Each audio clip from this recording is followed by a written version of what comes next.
Dear viewers, আজকে খবরের কাগজের একটি খবর সবাইকে আশার আলো যোগাচ্ছে। পশ্চিমবঙ্গের প্রায় 3 লক্ষ প্রাথমিক শিক্ষককে টেট দিতে হবে না। তবে এ বিষয়ে আমি এর আগে একটি ভিডিও করেছি এবং সেখানে নথি ধরে দেখিয়ে বলেছি যে পশ্চিমবঙ্গের ক্ষেত্রে টেটের ব্যাপারে ছাড় ছিল, অর্থাৎ তারা টেটের ব্যাপারে টেট যে করতে হবে এ কথা বলেইনি। তাহলে কি করে আমাদেরকে টেটটা আবশ্যিক করেছে এবং পশ্চিমবঙ্গ প্রায় 9-10 বছর ধরে টেট করানোর ব্যাপারে চুপ ছিল। তো সেই খবরটি আজকে একটু দেখে নিই কি বিস্তারিত বলেছে।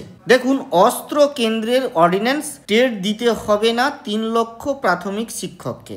আমি পুরো খবরে নয়, বিশেষ বিশেষ জায়গাতে আমি আপনাদের নজর দিতে বলছি এবং খবরে কি বলা হয়েছে।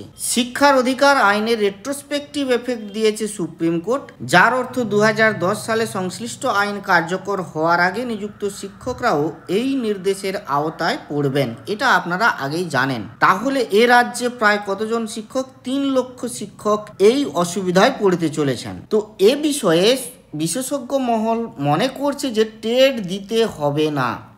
এক্ষেত্রে কেন্দ্রীয় অর্ডিন্যান্সই তাদের রক্ষা কবচ হতে চলেছে। কারণ 2009 সালে মানব সম্পদ উন্নয়ন মন্ত্রক এবং এনসিটি এ রাজ্যের শিক্ষকদের 2014 সালের 31শে মার্চ পর্যন্ত অন্যান্য কিছু যোগ্যতা মানের সঙ্গে আবশ্যিক টেটের ক্ষেত্রেও ছাড় দিয়েছিল। এবং এটা শুধু 31শে মার্চ 2014 নয়, এটা 31শে মার্চ পরে এই ছাড় বেড়ে হয়েছিল 31শে মার্চ 2019।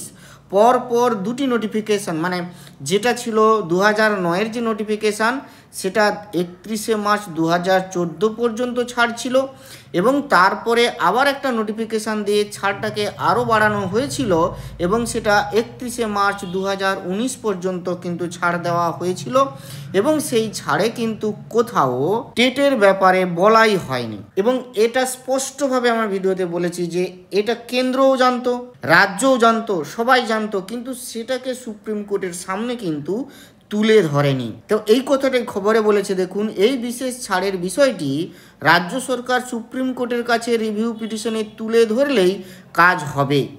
কারণ মূল মামলায় এই বিষয়টি আদালতের নজরে আনাই হয়নি। দেখুন, পরে সেটি অর্ডিন্যান্স হয়, পরে গেজেট বিজ্ঞপ্তিও জারি করে কেন্দ্র। তার বক্তব্য, এই ছাড় কার্যকর থাকলে কোনো শিক্ষককেই আর টেটে বসতে হবে না, কারণ এরপর আর কোনো শিক্ষক টেট ছাড়া নিযুক্ত হননি। সূত্রের খবর, দক্ষিণ ও উত্তর ভারতের বেশ কিছু রাজ্য এই রায়ের প্রেক্ষিতে রিভিউ পিটিশন ফাইল করেছে এবং কি হয়েছে এটা ব্যাপার। এটাই হচ্ছে, আর খবরে যাচ্ছে না, এর ব্যাপারেই হচ্ছে, এইটাই হচ্ছে মূল বক্তব্য।